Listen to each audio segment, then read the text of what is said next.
यही सब कुछ करते रहेंगे। हम लोगों को भी तो थोड़ा बहुत करना चाहिए। बाबा जी कह रहे हैं कि बच्चा थोड़ा तुम करो थोड़ा मैं करूंगा तो काम हो जाएगा। दुनिया के सारे काम करने के लिए हमारे पास समय है, तन है, मन है, धन है, सब चीज हम खर्च करते हैं। और जब ये भजन भक्ति की बात आती है तब छोड़ देते हैं गुरु महाराज के ऊपर। वो तो गुरु महाराज का काम है, आपको भी करना है। जब आप करोगे तो आपको मिल जाएगा। और आगे आने वाले समय में यही आपकी भक्ति मददगार हो जाएगी। नहीं तो फिर बाबा जी को दोष नहीं देना। और परेशानियों का पहाड़ अब टूटने वाला है चारों तरफ से। कुछ ही समय के बाद परेशानियां तरह तरह की आएंगी। जैसे बीमारी के लिए उन्होंने कहा है सूखा अकाल, भूखमरी, आंधी तूफान, तरह तरह के प्रकृति को प्रकोप और ऊपर से ये चपेटनी पड़ेगी। क्योंकि परिवर्तन कोई ऐसी खेल नहीं है। किसी भी युग का इतिहास उठाकर देख लो, खुशहाली थी जब बाबा जी चाहते थे लाना तो लोग समझ नहीं पाए और वो समय निकल गया। बाबा जी के पास ऐसी व्यवस्था थी कि सत्ययुग इसी धरती पर और बाबा जी ला देते। वो युग परिवर्तन वाला नहीं, युग परिवर्तन वाला सत्ययुग नहीं जैसे 1000 वर्ष के लिए सत्ययुग की बात कही है स्वामी जी ने, वो परिवर्तन। सत्ययुग क्या है? व्यवस्था परिवर्तन। और उसी की वो बात कर रहे हैं। न्याय, सुरक्षा और व्यवस्था दिला दूंगा। मैं उस जमाने का आदमी हूं कि मैंने अंग्रेज को राज होश में देखा और 40 साल सत्याग्रह देखा ही, आजादी देख रहा हूं। यानी बाबा जी पहले भी थे आजादी से पहले, और इतिहास कुछ और बताता है। मैं उस जमाने का आदमी हूं कि मैंने 1 रुपए में 60 किलो गुड़ चना चावल खरीदा है। कितने किलो? 60 किलो। वो रुपया कौन सा था? वो रुपया कौन सा था जिससे 60 किलो आज भी आ जाएगा? उस जमाने में नहीं। अगर उस रुपए की खोज हो जाए तो वो आज भी आ जाएगा। वो उस रुपए की बात कर रहे हैं जो सोने की मोहर थी। उस समय चलन में सोने की मोहर थी। और ये तुम्हारा 1 रुपए है ना कागज वाला, ये तो बाबा जी की दृष्टि में कुछ भी नहीं है, रुपया है ही नहीं। इसको तो बाबा जी ने मतलब फ्रॉड बता दिया, ये रुपया नहीं है। रुपया है तो कौन सा है मैं आपको बताता हूं। ये जो लोहे का सिक्का है ना 1 रुपए वाला, ये रुपया है। क्यों है? कि अगर तुम्हारे पास किलो, 2 किलो, 5 किलो, 1 कुंटल रखा हुआ है तो ये वजन के भाव में जाएगा तो आपको उसकी कीमत मिल जाएगी। फिर उससे ऊपर स्टील वाला है, वो स्टील के भाव में चला जाएगा। फिर वो तांबा और पीतल वाला है, उसकी भी कीमत आपको मिल जाएगी।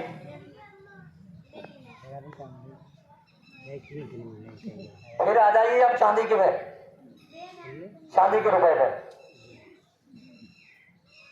ये छोटी सी चवन्नी वाला रुपया है ना? नहीं छोटा। अरे वो छोटा है ना, सबसे छोटा, उसमें भी 1 रुपए लिखा हुआ है। लिखा है ना? फिर थोड़ा उससे बड़ा है, फिर थोड़ा उससे और बड़ा है, सही है, फिर थोड़ा उससे और बड़ा है। 1 रुपए में ही 5 तरह के रुपए हैं। सही बात। बाबा जी कह रहे हैं कि अगर रुपए की कोई छेड़छाड़ करेगा और उसकी ऑडिट करा दी जाए तो किसी को 10 साल की, किसी को 20 साल की सजा हो जाएगी। क्योंकि वो कानून जानते हैं कि कौन से कानून में ये लिखा हुआ है कि सजा हो जाएगी। वो बता देंगे कि यहां हो जाएगी और हो जाएगी पक्का, क्योंकि वो भारतीय रिजर्व बैंक के एक्ट में लिखा हुआ है। यही एक्ट में इस रुपए की बात हो रही है। 1 रुपए बराबर 1 तोला सोना, क्योंकि उस समय मोहर 1 तोले की थी। जैसे ही चांदी का रुपया चलन में आया तो बाबा जी कह रहे हैं कि चांदी का रुपया धोखा हो गया, देश की शांति चली गई, चैन मन चला गया, खुशहाली चली गई। भाई ऐसा क्या था चांदी के रुपए में? चांदी का रुपया पहले भी चल रहा था, आज भी चल रहा है। अब चलन में इसलिए नहीं है कि उसकी कीमत ज्यादा है, तो पहले पुराने लोगों ने कुछ तो खत्म कर दिए और किसी किसी के पास पड़े होंगे। क्योंकि ये चलन में आ गया। पहले सोने का की मोहर चलन में थी, उसके बाद चांदी का सिक्का चलन में था। जैसे ही उसका कूटकरण हुआ तो स्वामी महाराज कह रहे हैं कि चांदी का रुपया धोखा हो गया, देश की शांति चलेगी, चैनवन चला गया, बुखारी चलेगी। सबसे पहले झांसी बोला उन्होंने, फिर नवासी में बोला उन्होंने। जब ये बुद्धिमान लोग नहीं समझे तब बाबा जी कह रहे हैं कि जब इनका मस्तक इस योग्य नहीं है, तुम काहे के क्षत्रिय हो, काहे के तुम मूछे रखते हो, काहे के तुम आदमी हो, बताइए। इस तरह की बात स्वामी महाराज कह रहे हैं। मैं बताऊं अभी चूड़ियों में हीरे कैसे जड़ेंगे। स्वामी महाराज कह रहे हैं कि दूध घी की सतह आने पर दूध घी की सुधाधार बह जाएगी, चूड़ियों में भी हीरे जड़े जाएंगे, ऐसा सुंदर सुगम वक्त आ जाएगा। चेतो प्यारे सभी धर्म पर डटो, उस खुदा की नबी की इबादत करो, वरना कुदरत के आने से पहले ही बच्चा तेरा कचूमर निकल जाएगा। तो उस समय बाबा जी की बात मान लिया होता तो खुशहाली आ गई होती और भौतिक दृष्टि से सत्य भी आ गया होता। सत्य का मतलब था व्यवस्था परिवर्तन, खुशहाली। बाबा जी ये चाहते थे कि सभी लोग खुशहाल हो जाए, सबको न्याय, सबको सुरक्षा और सबको व्यवस्था मिल जाए और परिवर्तन। आज सोने की मोहर बराबर 1 तोला, 1 तोला कितने का हो जाएगा? अरे अनुमानित 50,000 रुपए। मजदूर की मजदूरी 8 रुपए और अधिकारी का वेतन 300 रुपए। ये मजदूर बैठा हुआ है आपके बीच में, ये मजदूरी करने जाएगा, इसको मिलेंगे 8 रुपए।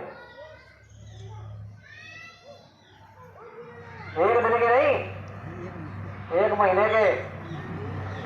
अधिकारी का वेतन 300 रुपए और मजदूर की मजदूरी सिर्फ 8 रुपए। 8 रुपए का हिसाब लगाओगे आज तो पता है कितना होगा? 4 लाख रुपए। तो 4 लाख रुपए एक मजदूर को 1 महीने का वेतन मिलेगा। तो पहले महीने में तो जितना उसके पास कर्ज वगैरह है ना, उसको बराबर कर देगा। दूसरे महीने में जैसे ही 4 लाख आएंगे तो वो सोचेगा अब क्या करना चाहिए, पहले अपने रहने के लिए मकान बनवाऊंगा। 2 महीने में मकान बन जाएगा, 3 महीने में बन जाएगा मकान।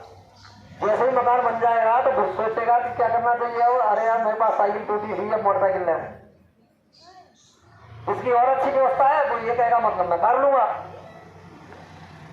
अब ये सब खर्च करने के बाद उसके पास काफी धन पड़ा हुआ है, तब उसको कह रहा है कि मतलब अब मुझे गहना बनवाना चाहिए, मेरे बच्चों के पास भी होना चाहिए, मेरे पास भी होना चाहिए। अब वो गहने बनवा लेगा। गहना बनवा करके भी फिर भी उसके पास पैसा बच रहा है, तब वो क्या करेगा, माने अब एक काम करो, मतलब ये अच्छे ना लग रहे, मतलब ये बहन जी का गले का हार, अब ये सोने का अच्छा नहीं लग रहा है, जरा इसमें हीरे जड़वा दो।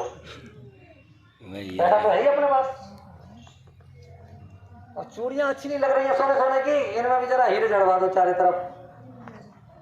यानी मजदूर की व्यवस्था को इतनी अच्छी व्यवस्था कर दिया जाएगा। प्रेमी भाई बहनों, सफेद का मतलब क्या है? चोरी चपाटी नहीं हो, कोई किसी के साथ ठगाई मुसाई नहीं करे।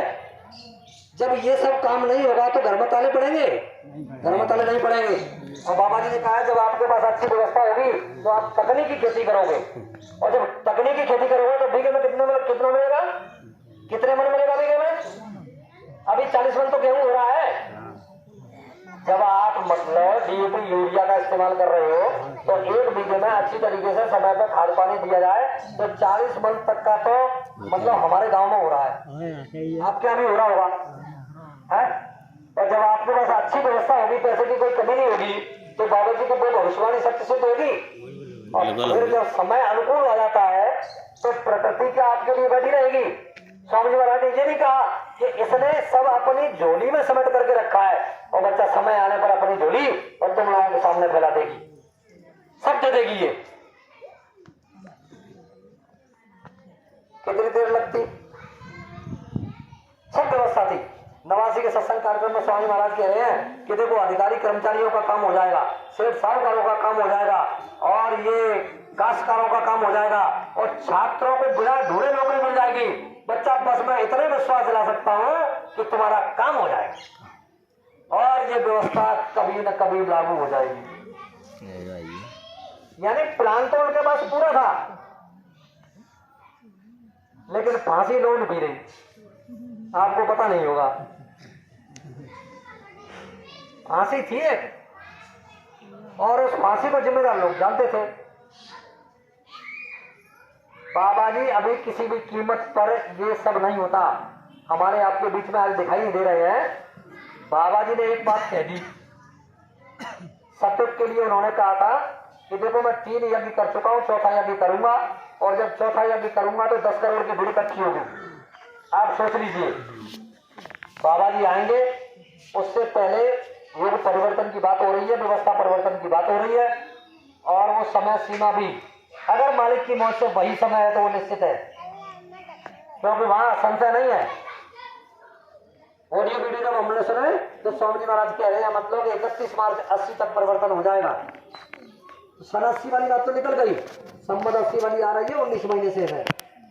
उससे पहले तैयारी करनी चाहिए हर तरीके से, भावभक्ति के साथ। शायद कहीं यही समय हुआ तो फिर हम लोग क्या करेंगे। महाराज कह रहे हैं कि काल का कर्जा तुम्हें चुकता करना पड़ेगा, और परिवर्तन से पहले ये सब करना पड़ेगा, क्योंकि वो समय था। बाबा जी ने कह दिया कि मेरा स्वास्थ्य ठीक रहा तो गुरुपूर्णिमा जुलाई में खुलासा कर दूंगा। 2012 होली के कार्यक्रम की बात है, 10 मार्च 2012 की। ये खुलासे वाली बात नहीं कहते तो ये सब अभी नहीं होता। उधर प्रशासन भी घबरा गया, क्योंकि प्रशासन जानता है कि बाबा जी कौन है, और जय गुरुदेव धर्म प्रचारक संस्था के जिम्मेदार लोग भी जानते हैं कि बाबा जी कौन है। उन्हें पता है कि इनके पीछे एक गूढ़ कहानी है, और अगर वो कहानी प्रशासन के हाथ लग गई तो सीधी फांसी है। अब फांसी कौन लगवा ले? दोनों तरफ से फांसी लग रही थी कि अगर बाबा जी ने खुलासा ये कर दिया कि मेरे साथ किस तरह का व्यवहार किया जा रहा है, मुझे किस तरीके से परेशान किया जा रहा है, मुझे क्या खिलाया जा रहा है, क्या पिलाया जा रहा है, और जब ये अच्छे बच्चों को पता चल जाएगा तो ये बच्चे छोड़ेंगे नहीं। इधर भी फांसी मार डालेंगे ये, और उधर दूसरी तरफ प्रशासन की फांसी है। तब बड़ी सूझबूझ के साथ ये निर्णय लिया गया कि बाबा जी का कुछ करो। तो बस मार्च अप्रैल 1 महीना निकला व्यवस्था योजना में। 7 मई को तो बाबा जी का स्वास्थ्य खराब हो जाता है। बाबा जी का स्वास्थ्य खराब हो गया, बाबा जी का स्वास्थ्य खराब हो गया, ढिंडोरा पीट दिया गया। बाबा जी को दिल्ली ले जा रहे हैं। बाबा जी ने अपनी डायरियों में नोट करवाया था जिम्मेदार लोगों की मैं कि देखो भविष्य में मुझे कोई तकलीफ हो जाए तो तुम मतलब इंजेक्शन मत लगवाना, खून मत चढ़वाना। ये सारी बातें गुरु महाराज ने पहले ही कह दी थी। फिर भी गुरु महाराज कह रहे हैं कि बच्चा अब मैं बिल्कुल ठीक हूँ, यानी वेदांता में भर्ती नहीं हुए हैं। उससे पहले हमारे ये सुशील कुमार लुल्ला, जिनको आप जानते हैं ग्वालियर वाले, इनके समधी हैं, इनकी बच्ची भी आई है। उनके यहाँ बाबा जी एक रात रहे। बाबा जी का स्वास्थ्य थोड़ा ठीक होगा तो बाबा जी ने कहा कि देखो मैं ठीक हो जाऊंगा, अब तुम एक काम करो, मुझे आश्रम ले चलो वापस। गुरु भक्ति क्या कहती है, गुरु आदेश का पालन। बाबा जी ने कहा कि मुझे ले चलो, तो चलो ले चलो। अगर बाबा जी ये कहते हैं कि नहीं मेरा स्वास्थ्य ठीक नहीं है, मुझे अस्पताल ले चलो, तो ले चलो। भाई तुम्हारा जा क्या रहा था? गाड़ी बाबा जी की थी, डीजल पेट्रोल बाबा जी के पेट्रोल पंप का था, तुम्हारा क्या था उसमें? तुम तो गुरु भक्ति कमा रहे थे, और गुरु भक्ति गुरु आदेश का पालन होता है। यहाँ क्या कह दिया गया कि देखो बाबा जी, डॉक्टर का ये कहना है कि जब तक बाबा जी का स्वास्थ्य ठीक तरीके से स्वस्थ नहीं हो जाता तब तक मतलब हम मथुरा नहीं भेज सकते। तो बाबा जी के आदेश की अवहेलना हुई, खून भी चढ़वाया गया, इंजेक्शन भी लगवाए गए, जबकि कम से कम 150 टाट वाले होंगे। उनके बीच में डॉक्टर के मिश्रा को ही बुलाया स्वामी जी महाराज ने। बच्चा अपनी डायरी निकालो और उसमें नोट करो। बच्चा तुम भी नोट करो अपनी अपनी डायरियों में। ये स्वामी जी महाराज ने मथुरा आश्रम पर ये नोट करवाया था। उसमें सभी जिम्मेदार लोग थे कि भविष्य में अगर हमारा स्वास्थ्य खराब हो तो तुम मुझे इंजेक्शन मत लगवाना, खून मत चढ़वाना। फिर भी बड़ी बात कैसी गुरु भक्ति है। इधर कह रहे हैं गुरुभक्ति डट के करो, पीछे और उपाय गुरुभक्ति में हो जाए कभी न काटा जाए। 3-4 तो मेरी दृष्टि में ऐसे जिम्मेदार है जिनको मेरी आंखों के सामने बाबा जी ने मतलब घर चले जाने का आदेश दिया, नहीं गए। प्रेमी भाई बहनों, वो उनकी अपनी गुरुभक्ति है, जो जैसा करेगा वैसा भोगेगा। लेकिन हम लोगों को यह तय करना है कि अगर कहीं गुरु महाराज की दया से ये 100 दिन हमारे बीच में आ जाए तो कितना अच्छा होगा। कितने प्रेमी चाहते हैं कि गुरु महाराज आ जाए तो अच्छा होगा।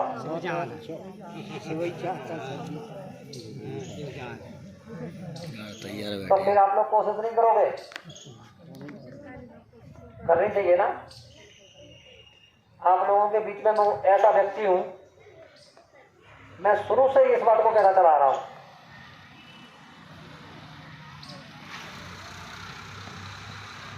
ये पुराने जितने भी लोग हैं इनसे पूछ लो, आप नए प्रेमी पूछो, चाहे इन्होंने अपना रास्ता बदल दिया हो, इनका संयुक्त संस्कार है, लेकिन मुझे अपने गुरु पर पूरा भरोसा है। चाहे चाट वालों की दृष्टि से देख लो आप, तब भी मैं अकेला रह गया हूं। सही बात है। और बगैर चाट वालों की दृष्टि से देखो तब भी तो मैं सबसे पुराना हूं। मुझसे सीनियर केवल एक ही व्यक्ति था, वो थे रामचरण पांडे जी।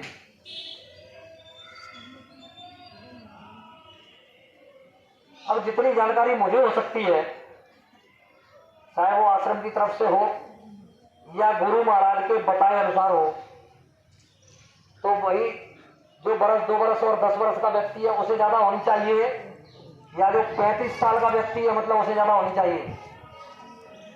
35 और साल हमने सब तरह के अनुभव गुरु महाराज की दया से, उनकी दया कृपा के सब तरह के अनुभव हासिल किए।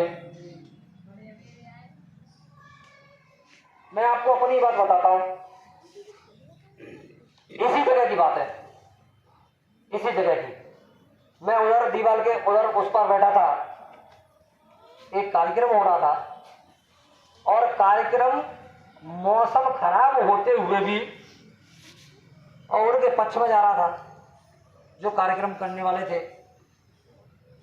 तो मैंने अपने मन में सोचा, मैंने कि हुजूर ये कार्यक्रम तो इन्हीं के पक्ष में जा रहा है, ये लोग कल चिल्लाएंगे कि देखो वातावरण खराब था और खराब मौसम में गुरु महाराज की दया से कितना अच्छा कार्यक्रम हुआ, कोई विघ्न नहीं आया, कार्यक्रम निर्विघ्न संपन्न हो गया।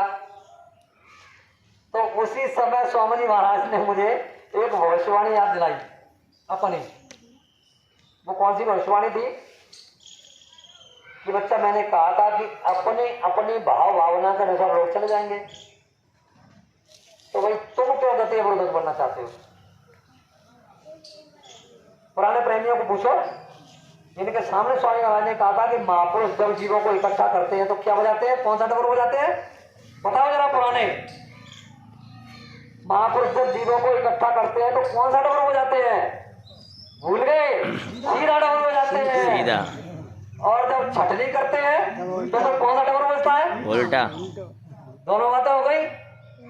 मेरी दृष्टि में बाबा जय गुरुदेव ने जो 18 मई 2012 में खेल हुआ, उसके लिए स्वामी जी महाराज ने बहुत पहले कहा था कि बच्चा अपने पर और अपने गुरु पर पूरा भरोसा रखना, भविष्य में मैं एक खेल खेलूंगा और उस खेल को देखकर तुम भ्रमित मत हो जाना। परिवर्तन से पहले सब लोगों के धीरज के बांध टूट जाएंगे, तो परिवर्तन तो हुआ नहीं, और धीरज सबके टूटे। भाई कोई 19 में गया, कोई 20 में गया, कोई 21 में गया, कौन नहीं रोया था? इनमें से कोई एक बताओ कि रोया नहीं हो। ये क्या हो गया गुरु महाराज? आपने तो बड़े बड़े वादे हम लोगों के बीच में किए थे, ऐसा करूंगा, ऐसा करूंगा, ऐसा करूंगा, है? ये क्या हो गया? सब लोग रो रहे थे। हमने तब भी प्रेमियों को याद दिलाया कि देखो मालिक की मौज का भरोसा करो। स्वामी जी महाराज ऐसे जाने वाले नहीं है, ये उनका खेल है। भगवान कृष्ण का जन्म हुआ, एक मोटा सा तो उदाहरण चमत्कारी शक्तियों का देना चाहता हूं आपके बीच में। जब ये शक्तियां कैसी है ये जो नैमित्तिक शक्तियां हैं, चारों युगों में 10 अवतार होते हैं। सतयुग में 4 कच्छ मच्छ वाराणसी, त्रेता में 3 राम वामन परशुराम, और द्वापर में 1 कृष्ण, और कलयुग में 2। प्रथम चरण में बौद्ध अवतार जो हो चुका है, और द्वितीय चरण में कल के अवतार जो अभी काफी समय बाकी है, तब होगा। इनका काम, इनके अंदर दोनों अंग होते हैं, कालंग भी होता है और दयालंग भी होता है। दयालंग से क्या करते हैं ये, कि जो इनको मानता है, जो इनकी भक्ति करता है, जो इनकी पूजा पाठ करता है, उस दयाल अंग से भक्त की रक्षा करना और काल अंग से अधर्मियों का विनाश कर देना, बस इतना सा काम है। जब जब हो धर्म की हानि, बाढ़े असुर अधम अभिमानी, तब तब धरे प्रभु बरो शरीरा, और हो शोक और सज्जन पीरा।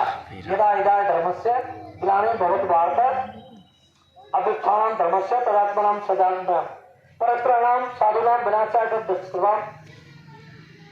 इस तरह का मतलब उन्होंने ये बताया कि जब जब धर्म की व्यवस्था खराब होती है, तो अधर्मियों को दंड देने, धर्म की स्थापना करने अवतारी शक्तियों का जन्म होता है। और भगवान कृष्ण का जन्म हुआ क्योंकि आकाशवाणी हुई थी किसके लिए, उसकी बहन के लिए। क्या नाम था कृष्ण की माँ का, जिसने जन्म दिया? देवकी। पाप के घड़े को जल्दी भरवाने के लिए देवर्षि नारद ने क्या खेल किया,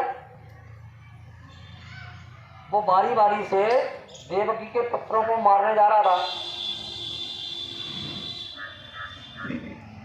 बाद में पहले उसने कहा कि ये अन्य पुत्रों को मारने की क्या आवश्यकता है, भाई 8वां पुत्र काल बताया है नहीं, तो 8वें को मार देना।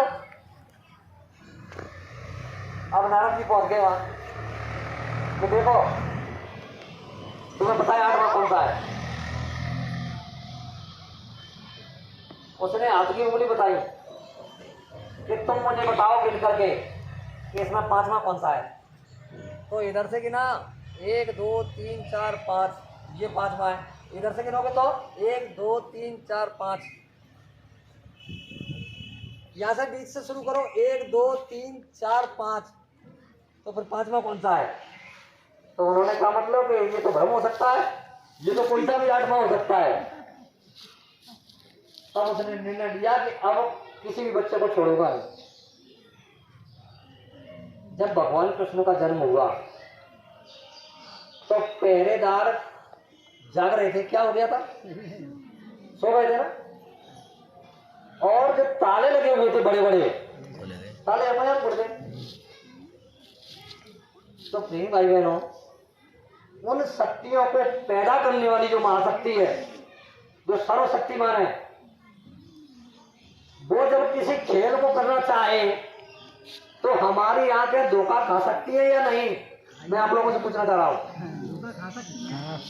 अभी धर्म में अभी खाएगा ये तो।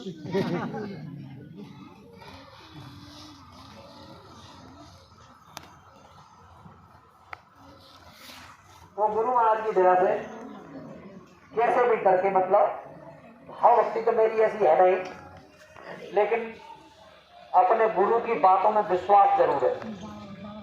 उस विश्वास ने मुझे मजबूत बना करके रखा। मेरे पास बड़े बड़े बात रही भाई बहनों, गरीबी, मैंने गरीबी का सामना जब से जुड़ा हूं तब से लेकर के 2012 तक किया है। 2012 तक बराबर मैंने गरीबी का सामना किया है, और उसी गरीबी में गुरु महाराज का काम करते रहे, प्रचार प्रसार करते रहे।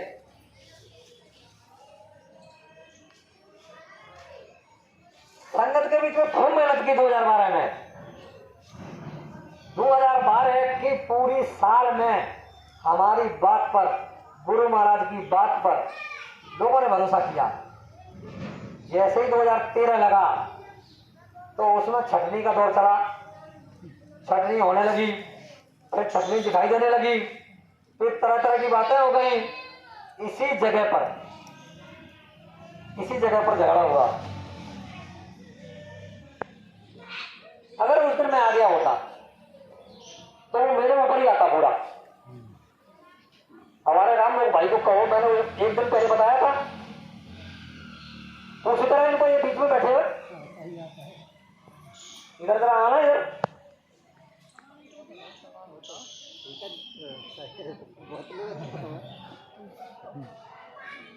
मैंने जो कहा था वो बात सुबह इधर हुई थी, और इतना था बताओ।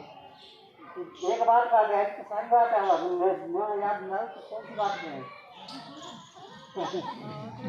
झगड़ा हुआ था, झगड़ा सत्संग में झगड़ा हुआ था। मैंने पहले ही बता दिया था कि ऐसे ऐसे रूपरेखा बनेगी। अब झगड़ा के लिए तो भाई साहब हमारे सीनियर है, वेद में खुद देखो समझा के पीछे पति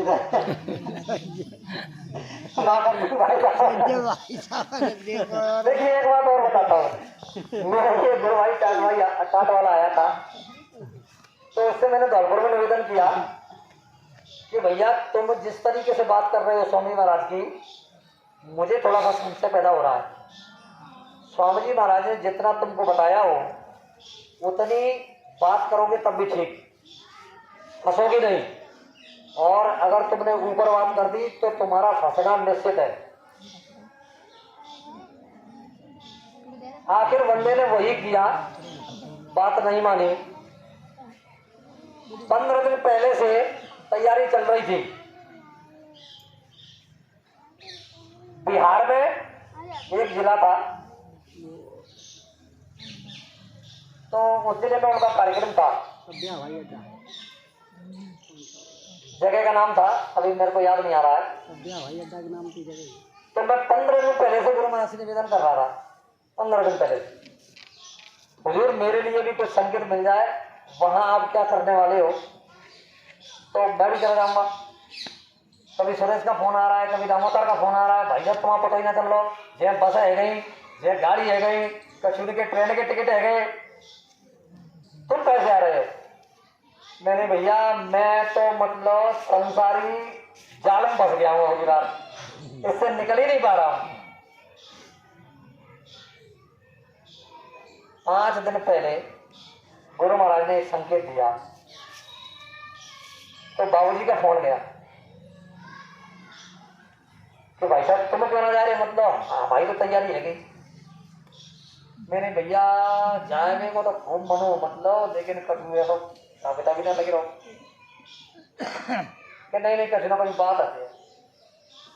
तो एक तो उम्मीद मौका है बरौली वाला जो अपने संपर्क में है अच्छे से, एक ये, इन दोनों को मैंने बताया था कि भैया ऐसा ऐसा संकेत मिला है, अब मालिक की आगे मौज है, क्या है क्या नहीं है, और मैं नहीं जा रहा हूँ क्योंकि जिस तरीके से प्रचार किया गया है वैसा वहां कुछ नहीं होगा। यानी यहाँ तक आ गया मतलब कि स्वामी जी महाराज नहीं आए तो मतलब चिता बना करके मुझे जला देना, ठीक है। दूसरा 4 महाशक्तियां आएंगी और 4 झंडे फहराएंगे, हुआ। तो वो कौन कौन सी महाशक्ति बिल्ले झंडे फहराए थे? देखो एक झंडा सूरज से फहरवाया गया, एक झंडा धौलपुर के मतलब वो भंडारी है अपने श्रीचरण उनसे फहरवाया गया, और एक झंडा अनिल सिंह से फहरवाया गया, और एक झंडा उन्होंने स्वयं फहराया था। अब उसमें क्या हुआ, जयकारा लगा रहे हैं दूरदर्शी का और झंडा फहरा रहा है भूमदेव तक का, तो उल्टा पुल्टा हुआ। प्रेम भाई बहनों, गुरु महाराज के वचन के अगर थोड़ा सा भी खिलाफ जाएगा तो निश्चित रूप से उसे असफलता मिलनी है, वो पक्का है। ये मामा जी बैठे हैं, ये अभी का प्रमाण देखिए, दूर मत जाइए। ये उस दिन नगरा में गए थे, भाई साहब भी गए थे, इन्होंने अपनी बात कुछ रखी, मैंने अपने पास कुछ नहीं है, ये बैठे हैं गुरु महाराज, ये सुन लेंगे तो काम हो जाएगा। मुझे सत्संग कराना है जल्दी से जल्दी, मैंने इनको रोका, पूछो सत्संग ऐसे नहीं, सत्संग खुद ही में कराना। परिणाम सामने आया, खुशहाली आई, तो सत्संग कराने में भी अच्छा लगा, हम लोगों को जाने में भी अच्छा लगा। अब ये हर किसी के साथ नहीं है, वो किसी किसी की बात एक अलग है। गुरु महाराज की मौत, हम तो बातें नहीं करते मतलब राजनीति पे, जब से उन्होंने मना किया है तब से। लेकिन कोई बात ऐसी फंस जाती है तो फिर इनसे निवेदन करना ही पड़ता है। किसके पास जाएंगे अपन, किसके सामने हाथ फैलाएंगे? तो हमारे मालिक तो यही है, और अच्छी तरीके से हमने तो इनको समझ लिया है, अंदर से भी और बाहर से। बाहर से तो इन्होंने कितने काम बनाए हैं हमारे। हम तो जब भी मथुरा गए तब कर्ज लेके गए, जब भी गुरु महाराज के प्रचार प्रसार में निकले तब कर्ज लेके निकले। 2013 में इन्हीं की भविष्यवाणी को लेकर के मैंने हुजूर संगत के बीच में हो गया झगड़ा, कोई कुछ कहता है कोई कुछ कहता है, तो हम क्या करें अब? हम तो पड़े पड़े अपने घर में रो रहे थे। तब उन्होंने ही संकेत दिया कि बच्चा जब संगत के बीच झगड़ा नजर आए तो अपने को साइड में कर देना चाहिए। हमने वही किया। तुम लोग करो वही मनमानी, अपनी जिसको जैसा करना है वो करो, किया उन्होंने। अब क्या है, 2014 में आकर के अपने ही घर दिन में पड़े पड़े रो रहे थे। अगर आप मथुरा होते, किसी और जगह होते, तो आपसे मिले आते, कुछ पूछ लेते। अब हमारे लिए कोई काम तो बचा नहीं है। संगतों में झगड़े हैं जगह जगह, तो हम क्या करें? ये जगह गुरु महाराज ने बताई थी, तब यहाँ सत्संग शुरू हुआ था। फिर किसी जगह पर झगड़ा हुआ तो हमने अपने आप को साइड में किया, निर्णय लिया, भैया तुम्हें जो उचित दिखाई दे तो तुम करो। तुम मानोगे नहीं और हम उसमें के है नहीं। आखिर ये हुआ। गुरु महाराज की मौत से फिर मालिक के वचन इधर होने लगे। जब जैसी उन्होंने जरूरत समझी, जैसी व्यवस्था समझी, तो वो काम होने लगा। मैं रोते रोते रोते रोते मालिक की याद में चमक नींद मेरी लग गई। उसी में स्वामी महाराज आ गए। बोले बच्चा बहुत दुखी दिखाई दे रहे हो। मैंने कहा हाँ हुजूर, काम धंधे को लेकर परेशान हो। बिल्कुल, क्या करें? आप होते वहां मथुरा तो पूछ आते, अब किसके पास जाए? तो स्वामी महाराज ने कहा कि बच्चा एक काम करो, तुम्हारे खाते में 10,000 रुपये है और तुम निकाल के और सुबह उधर से सामान भर के ले आओ, दुकान शुरू कर दो। किसने कहा? इन्होंने कहा नहीं भाई बहनों, ये झूठ सांस का विषय नहीं है।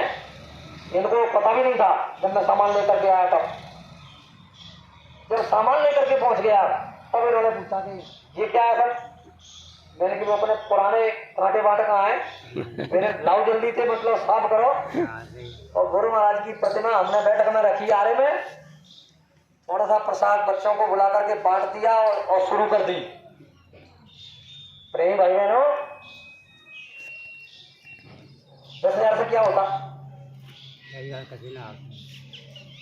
मांग इतनी थी, फिर मैंने एक जगह से 50,000 रुपये उठाए, 50 रुपये लगा दिए, 60,000 की पूंजी हो गई, उससे भी पूर्णी पड़ी। फिर मैंने 50 और लिए, वो भी लगा दिए, पूर्णी पड़ी। उस 1,10,000 रुपए की पूंजी से धीरे धीरे, यानी 1-2 वर्ष के अंदर ही, यानी गुरु महाराज ने घर गृहस्थी की जो छोटी मोटी व्यवस्था है उनको पूरा कर दिया। साहब गए थे साथ में, और ये हमारे पचौरी जी भी गए थे। तो मैंने इनको गैलरी में बिठाला। मेरे पास जगह नहीं थी और जगह की कमी नहीं थी, लेकिन वो सिस्टम से बनी नहीं। अंदर से दिल कर रहा था कि मैं इनको रोकूं, लेकिन बात सामने ये भी आ रही थी कि वो रोकूं तो सलाऊंगा कहां, व्यवस्था है नहीं। उसी दिन इन्होंने कहा कि चाहे कुछ भी करो, प्रेमी आते हैं, कह नहीं पाते हैं उनसे कि तुम हमारे यहाँ रुको, उनके बैठने की व्यवस्था होनी चाहिए, हम ये कुछ नहीं जानते। उस समय मेरे पास घर गृहस्थी से थोड़ा उस व्यवस्था को देख करके मात्र 50,000 रुपए थे। वो उसी दिन मैंने 50,000 रुपए इनके चरणों में रख दिए कि हुजूर सब आपके सामने जगह की समस्या आ गई है, अब इसको बनवाओ। प्रेमियों को बैठने के लिए जगह नहीं है, हम कह नहीं पा रहे हैं। गुरु महाराज की उसी दुकान से ऐसी व्यवस्था बनी, 8 महीने में मतलब वो व्यवस्था बन करके तैयार हो गई और वो 50 के 50 उन्हीं के चरणों में रखे गए, उनमें से एक पैसा नहीं लिया गया।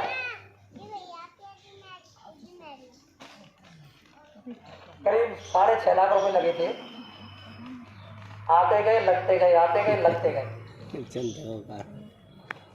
मेरा मानना ये है कि जो इच्छा करियो मन माही और गुरु कृपा तक दुर्लभ नहीं, लेकिन पक्का विश्वास और भरोसा अपने गुरु पर होना चाहिए, तब ये संभव है। जब मकान बन गया तो तुरंत लड़के के संबंध के लिए लोग आने लगे। अब वो 4 से बार तो वापस किए और बार बार आए तो तुम इनको कहाँ तक खिलाओगे पिलाओगे व्यवस्था में, और समय भी खर्च होता है। इसलिए एक काम करो हुजूर, अब आपको जो मंजूर हो वो भेज दे। तो इनसे ही कहा हमने कि तुम्हें जो मंजूर हो वो संबंध भेज दो। और उसके बाद जो संबंध आया बामौर से आया, हमने ले लिया, शादी भी हो गई। एक बच्ची की शादी पहले कर ली, एक बच्ची की शादी बाद में करी, यानी एक लड़का की 2 लड़की की 3 शादियां, मकान। अब फिर जब थोड़ी सी व्यवस्था मतलब बन जाती है नहीं ठीक से, तो मन तो आगे मारता है ना। भाई गुरु महाराज अब तुमने सब व्यवस्था कर दी, तो मतलब संगत में आने जाने के लिए थोड़ा सा गाड़ी घोड़ा की व्यवस्था हो जाए तो अच्छा रहेगा। गाड़ी घोड़ा है तो सही भाई, मतलब गाड़ी घोड़ा खूब घूम रहा है। यानी मैं तो ये मानता हूँ कि मैंने जो मन में सोचा वो हुआ है। अब इनके लिए अगर मैं पीछे हट जाऊं तो फिर क्या होगा आप लोगों को नहीं मालूम। हम कुछ विशेष ही लोग हैं 4-5, और जिसमें भी कुछ लोगों की स्थिति कमजोर है, और गुरु महाराज का काम ऐसा है कि तुमको 50,000 खर्चो है, तुमको 10,000 में निपट जाए, तुमको 20,000 में निपटे। 2.5 लाख रुपए तो मैं अपनी जेब से खर्च कर चुका हूँ इनके स्पष्टीकरण के लिए। हमारे बाबा जय गुरुदेव मथुरा में रहते हैं, वोट डालने जाते हैं, उनका आईडी प्रूफ बना हुआ है कि बाबा जय गुरुदेव, पिताजी का नाम पंडित गुरुलाल शर्मा, जाति ब्राह्मण, निवासी संत चरौली आश्रम कृष्णानगर मथुरा, यही वोटर कार्ड में है। बाकायदा अधिकारियों की सिलसिलता है। जब 6 साल के बाद 2018 में आकर के हमको मृत्यु प्रमाण पत्र मिलता है, तो एक बार मांगने पर जब कोर्ट में लगाया तब मिला है। वो भी कैसे मिला है कि बाबा जय गुरुदेव सन ऑफ राम सिंह, माता का नाम मोहिनी देवी, निवासी का नाम भितौरा, जाति यादव अहीर। तो यानी ब्राह्मण बाबा हमारा जिससे हमने नामगान लिया था वो बीच में से यादव कैसे हो गया? भाई कुछ न कुछ तो बात है। इस स्पष्टीकरण के लिए हमने कोर्ट में लगाया, उसमें भी हम 2.5 लाख रुपए खर्च कर चुके हैं।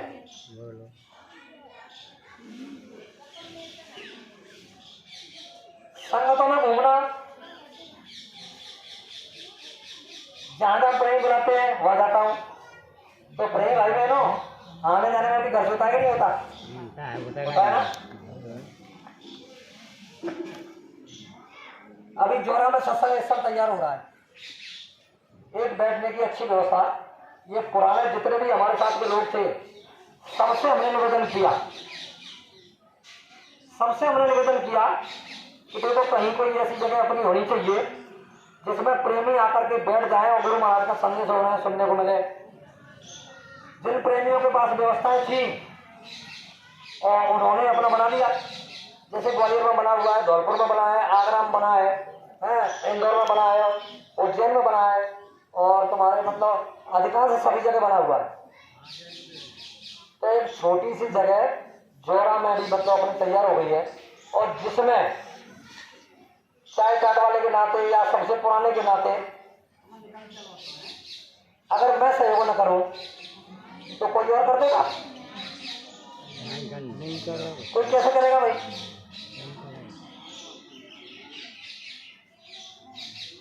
वहां भी मैं 51,000 रुपये मैंने दिए।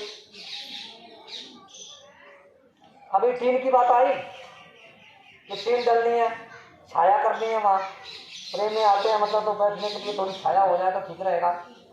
एक तरफ सामान रख जाया करेगा, एक तरफ कोई आकर जाए तो वहाँ रुकने की व्यवस्था भी हो जाएगी। तो अब महीने की मत कौन देगा। और उसमें तय किया गया कि मतलब एक टीन कम से कम 5,000 रुपये की पड़ रही है मैं खम्भे के। तो सबसे पहले दिए हमने 5,000। अभी तारीख आ रही है, जब भी तारीख आती है तो 5,000 खर्च होते हैं कम से कम। तो ये सब कहाँ से आएगा। हमारे घर के अगर विरोध करने लग जाए तो हम ये कर लेंगे काम नहीं। तो सबसे बड़ा तो सहयोग इनका है जो गुरु महाराज की दया से मतलब हमारे हर काम में सहयोग है कि भाई तुम गुरु महाराज का काम कर रहे हो तो चलो ठीक है। अपने पास क्या था, कुछ नहीं था। जो कुछ भी है वो गुरु महाराज का दिया हुआ है। जब गुरु महाराज का दिया हुआ है तो हम लोग पीछे क्यों हट जाए। जब तक ये जीवन है तब तक हम तो पीछे नहीं हटेंगे। तो कहीं आएगा ना, ये किसी को जाना मत दो, प्रसाद लेकर के जाए जो भी है। बस कार्यक्रम समापन की ओर है क्यों मुझे भी ग्वालियर जाना है। एक आनंद जौहरी नाम के अपने गुरु भाई बॉम्बे में रहते थे। स्वामी जी महाराज ने अपने सामने ही उनको नाम दिया था सतगुरु। सतगुरु कहते थे उससे। अब जाके प्रेमी उन्हें कहने लगे हैं सतगुरु श्री दयाल। तो उनका कार्यक्रम है और वो एक संपर्क में है। जो कार्यक्रम करा रहे हैं वो हमारे संपर्क में है। जैसे उम्मीद ने बरौली वाले ने कहा था कि भाई साहब आप जब भी जहाँ भी कहते हैं तो हम तो चले जाते हैं, हाल तुम्हारे कहने पर आप एक ही बार हमारे हाथ ले जा रहे हो। मैंने भैया कहाँ ले जाना है, अरे तो वो असाटी ले जाना है। वहाँ गुरु महाराज आते हैं, भोजन करते हैं, उनकी कुटिया में विश्राम करते हैं, सेवा लेते हैं। मैंने कहा ऐसी बात है, मैं जरूर चलूंगा। बताओ कब आना है। 1 तारीख को आना है। चल भैया 1 तारीख को गए हम। जैसे ही मेरा सुना कि भाई साहब जा रहे हैं तो हमारी भिंड की संगत मतलब रामासने और क्या क्या नाम है उनका, रामोता और ये सब चलना है। देखते हैं क्या है। हम भैया गए वहाँ तो हमको पहले से पता था मतलब गुरु महाराज वहाँ केला खाते हैं और सेब खाते हैं। बड़ा अच्छी बात है, स्वामी जी महाराज केला भी खा जाते हैं। मैं वहाँ गया तो मैंने कि वो क्या नाम है उम्र, ये कौन खिलाता है इनको सेवा में, कि एक सेवादार बहन जी है वो खिलाती है गुरु महाराज को। और गुरु महाराज को सुलाता कौन है कि ये बहन जी सुलाती है। ठीक। अब भैया हम बढ़िया बढ़िया गुरु महाराज के लिए सेब लेके गए। मैंने कि अगर 100 रुपए के लिए दे रहा हो तो 110 के पैसे ले ले, लेकिन एक भी दलीला नहीं होना चाहिए। एकदम फ्रेश हमारे गुरु महाराज खाएंगे। ऐसे ही केले बढ़िया फ्रेश चीज दोनों चीज लेके गए। हम पहुंच गए साहब सेवादार बहन जी के घर पे। हमने की गुरु महाराज सेवा ले भी आप तो मतलब 150 रुपया का सेवा दे। निगम हमें 10 दे तब नहीं ले स्वामी जी ने, फिर 50 दे तब नहीं ले स्वामी जी ने, फिर 100 दे तब नहीं ले स्वामी जी ने। तो मैंने कि यार ये तो 500 देना चाहिए। तो हमने 500 रुपया मतलब गुरु महाराज की सेवा के लिए। मेरे भैया कैसे खा जाएंगे स्वामी जी कि भाई साहब ये एक उधर वाला गेट है उसको भी लगा देते हैं, इधर वाला गेट भी लगा देते हैं। तो मतलब सब निकल जाते हैं बाहर कि नहीं ये सेवादार बहन जी रह जाती है। तो भाई थोड़ा सा गेट खुला रहने दें जिससे हम भी देख लेंगे कि नहीं वो तो यहाँ की मर्यादा है, मर्यादा है। तो मैं ठीक है। तब तक जब भोग लग रहा है तब तक उम्मीद तुम ये बताओ स्वामी जी महाराज इधर सोने के लिए आते हैं तो उनका बिस्तर कहाँ है। ये साथ में थी। जैसे ही मैंने वो रूम देखा तो उसमें रूम पर कचरा पड़ा था दुनिया भर का। मैंने कि इसी गंदे रूम में स्वामी जी महाराज सोने के लिए आते हैं। आगे भाई इसी में आते हैं। बिस्तर कौन लगाता है कि शाम को बिस्तर लगाते हैं और सुबह बिस्तर सुकड़ा हुआ क्योंकि स्वामी महाराज लेट जाते हैं तो वो बिस्तर छोड़ जाता है। बिल्कुल ठीक है। और मैंने कि जो कहा है बिस्तर के मतलब कैसे बिस्तर लगाए गए, ये एक गद्दा है और गद्दा के ऊपर से एक कम्बल है, कम्बल के ऊपर से एक चादरा और तकिया है। तो मैंने कि यार लगाना तुम जरा ऐसे, तो वो ऐसे वो तो शाम को ही लगेगा। अच्छा, आज मैं बोलता हूँ तुम्हें 10 मिनट में गुरु महाराज आएंगे सोने के लिए। ये तो रोज शाम को बिस्तर लगाते हैं और रात भर स्वामी जी महाराज सोते हैं, और मैं आपको 10 मिनट की बात कर रहा हूँ।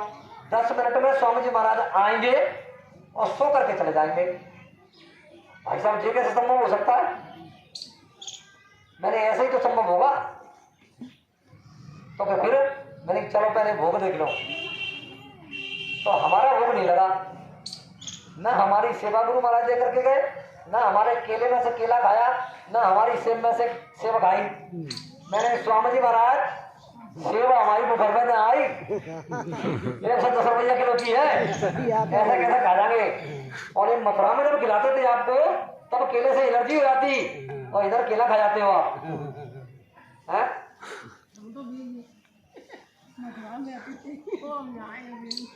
अब जे लोग पहुंचे तो जिनके संग का मतलब गया सामान, मैं वहां बाहर बैठ गया इनके बीच में, तब तक स्वामी महाराज केला खाए गए और सब सेवा ले गए। मैंने कहा उम्मीद कि भाई साहब तुमने जब रखी तब नहीं खाई, अब जिनकी खाई गई नहीं तो हमारी मंजूर ना भाई। जिनके मतलब सेव ऐसे होंगे वो नहीं, कैसे हम लेके आए। आखिर बाकर के हुआ ये, मैंने उम्मीद चल सब लोगों को बताता हूं मैं, 10 मिनट में स्वामी जी महाराज आएंगे, वो सेवादार रहेगा तेरे टेंडर संबंध। वो क्या था? VIP, वो था कम्बल। अब उस कम्बल को चदरा बिछा करके ऊपर, और फिर उसे तुम हाथ से सतर करोगे और तकिया लगाओगे तो वो सतर हो जाएगा। उसके बाद तुरंत गेट लग जाएगा, तो सब बाहर निकलो स्वामी महाराज का बिस्तर लग गया। जैसे ही वो कम्बल जो सीधा किया था और वो सपोड़ करके अपनी जगह पे आएगा तो ऊपर वाले चदरे पर मतलब वो आ जाएंगे सकोड़ा। 10 मिनट के बाद मैंने गेट खुलवाया, मैंने की उम्मीद चल स्वामी महाराज आएंगे, लेके चले गए। बस जैसे वो गेट खोला तो सकोड़ा मना दी उसके ऊपर, वो 10 मिनट में मतलब हो गया अपनी जगह पे। जब तुमने मतलब इतनी जल्दी कैसे परख लिया? मैंने कि यार गुरु महाराज ने अपने संग रखे हैं, तुमने काटों को जो पढ़ाओ है? अब आई साहब सत्संग कार्यक्रम होगा, तो वहां सत्संग कार्यक्रम होने के बाद में मतलब भोग लगाया। तो ये अपनी खरावाली गीता और इनकी बहन नीतू, ये दोनों थी वहां साथ में। तो मैंने कि हमारे एक आदमी में से एक आदमी जाएगा साथ में, जो चीज कोई नहीं ले उसे दे देना हमारे आदमी को, लेकिन इनके साथ जाएगा। बोले ठीक है भाई साहब। अब क्या है कि वो क्या लेने, तो वो तो पूरी खीर और बूंदी सब्जी, तो ये तो वही सेवादार बहन जी भोग लगाएंगे तो लगा ले। पानी में तो कोई बुराई नहीं है आपको किसी को? बोले पानी में कोई बुराई नहीं है। तो मैंने कि पानी हमारा आदमी लेके जाएगा। सामने गीता बहन जी को खड़ा कर दिया। अब ये इनके साथ गए, सत्संग हो गया, उसके बाद भोग लगता ही है, आप भी भोग लगाते हो। मैंने ये कहा था, मैंने भैया मेरा एक निवेदन है, ये तुम भोग लगाने का जो प्रक्रिया है तुम्हारी, इसको तुम लोग बंद कर दो तो ज्यादा अच्छा रहेगा, क्योंकि इसी के बहाने तुम लोग मतलब सबको बुलाते हो। वहां स्वामी जी महाराज आते हैं, सोते हैं और खाते हैं। मैंने ये बात बिल्कुल ठीक नहीं है। अब जैसे ही सत्संग समापन हुआ तो ये भिंड के जो प्रेमी थे, मैंने उनसे कह दिया, मैंने कि आज स्वामी जी महाराज नहीं आएंगे खाना खाने के लिए। तुम्हें कैसे पता है? नहीं हमें पता है अवश्य। कैसे पता है? ये नहीं आज आएंगे नहीं। तो बोले ठीक है, आवाज देखा है। ये भोग लेके गए, वहां बैठे रहे 10 मिनट तक। अब मैंने देखो सुनो, फिर तुम बाद में ये कहोगे मतलब अभी यह नाटक होगा। थोड़ी देर के बाद 5 ही मिनट के बाद अब वो सेवादार बहन जी रोने लगी। बस बात बड़ी अच्छी है, मतलब समझने वाली है। जनाब आप ऐसे ऐसे भी प्रेमी है। तो वो रोने लगी। बैंड वालों ने कहा कि भाई साहब आप सही कह रहे थे। अब ये रोने लगी। मैं देखो अभी कहती क्या है। तो नरेंद्र कुशवाहा वहां का जिम्मेदार था। तो उससे कहा मैंने, नरेंद्र भाई पूछो इनको क्या दिक्कत है भाई, क्या परेशानी हो गई। अब नरेंद्र, क्या बहन जी, सेवादार बहन जी क्या बात है, क्यों रो रही है, क्या दिक्कत हो गई है। कि आज स्वामी जी महाराज भोजन करने नहीं आ रहे हैं। बताओ, हमने जो कहीं करके तारे के आने दिए ना वक्त, हम लोग आएंगे आज, अब नहीं आएंगे स्वामी। हमारे उम्मीद को बड़ा बुरा लगा। मैंने भैया तुम ऐसी बात कर रहे हो, है तो ऐसे प्रेमी आते हैं चारों तरफ से आते हैं। तो मैंने कि यार आज गुरु महाराज को क्या हो गया है। स्वामी जी महाराज को जब हम लोग केला खिलाते थे तो वो ये कहते थे कि बच्चा मुझे इससे एलर्जी हो जाती है, केला मैं नहीं खाता हूँ। और यहाँ केला खा जाते हैं हुजूर है। वहाँ आपके भंडारे में लाल मिर्ची पड़ती नहीं है, और यहाँ भंडारे में लाल मिर्ची पड़ रही है खूब, उसको भी खा जाते हैं। कुछ बातें ऐसी हैं। फिर इसने कार्यक्रम करवाया, बुलाया। अब वो मेरे ऊपर ही उसने रख दिया, मतलब सारी बातों का निचोड़ कुशवाहा ने। मैंने कहा क्या जरूरत थी यार, हम दोनों बैठे हुए हैं, मैं और शशि दीक्षित दोनों बैठे थे, कार्यक्रम अच्छे से हो रहा है, कोई बात नहीं आप कर लो। अब मुझे बुलाया तो मैंने कह दिया, मैंने कि ये तुम्हारा नाटक 6 महीने चलेगा, इससे ज्यादा नहीं चलेगा। वो पता नहीं कैसे मतलब वो निकल गया भाव में बह करके। 6 महीने नहीं हुए, 3 महीने के बाद चौथे महीने में ही वो सेवादार बहन जी और भाई नरेंद्र कुशवाहा ने पकड़ ली। वही केला खा जाती थी और वही सेवा उठा करके रख देती थी।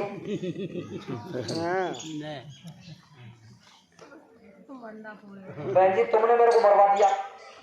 मैं इतने दिनों से मतलब ये प्रचार कर रहा था कि हमारे यहाँ गुरु महाराज आते हैं देखने के लिए और खाने के लिए, तुमने तो मुझे मरवा दिया। कितने प्रेमियों का विश्वास इधर से जुड़ा हुआ था। अगर तुम्हें यही सब करना था तो तुम वैसे क्या देती। जो सत्संग की सेवा आती है वहां से हम तुम्हें को दे देते। वो अच्छा व्यक्ति था। 4 महीने बाद उसका फोन आया मुंबई का कि भाई साहब तुमने 6 महीना दी चाहिए और वो तो 4 महीने को बनाता है। वो क्या हो गया। मेरे को सेवादार बहन जी मतलब केले खा जाती है, सेव खा जाती है और मतलब से सेवा दिन पर रख लेती है। किसने पकड़ा तो वो नरेंद्र कुशवाहा ने पकड़ लिया। अब इसमें भाई मेरा क्या दोस्त। कभी कभी ऐसी बात होती है मतलब जो गुरु महाराज कहलवा देते हैं और वो हो जाती है गुरु महाराज की दया से। तो प्रेम भाई बहनों कहने का मतलब मेरा ये है, मेरी अपनी कोई बात नहीं है, गुरु महाराज की बात है। और हम लोगों का इस समय उद्देश्य लक्ष्य स्वामी जी महाराज के आगमन की तैयारी का होना चाहिए।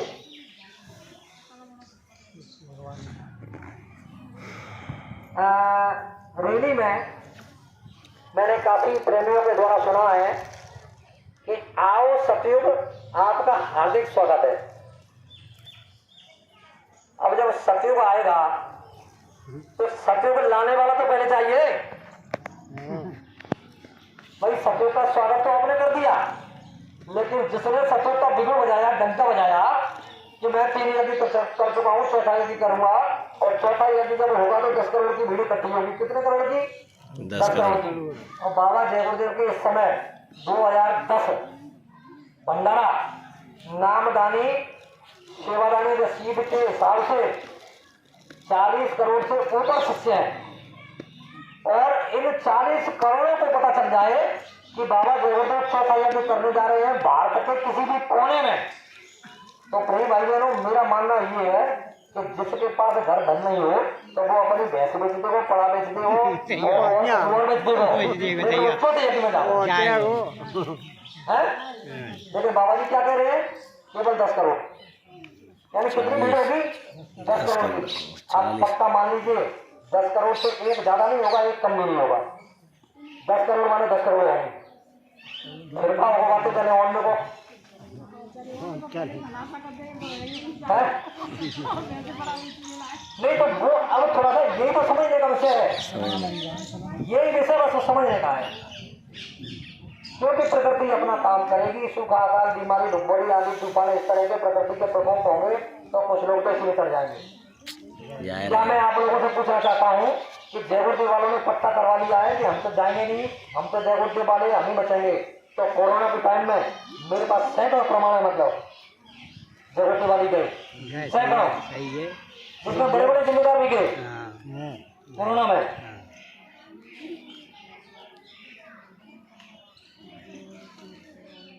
देखो पंकज कुमार पुत्र चंद सिंह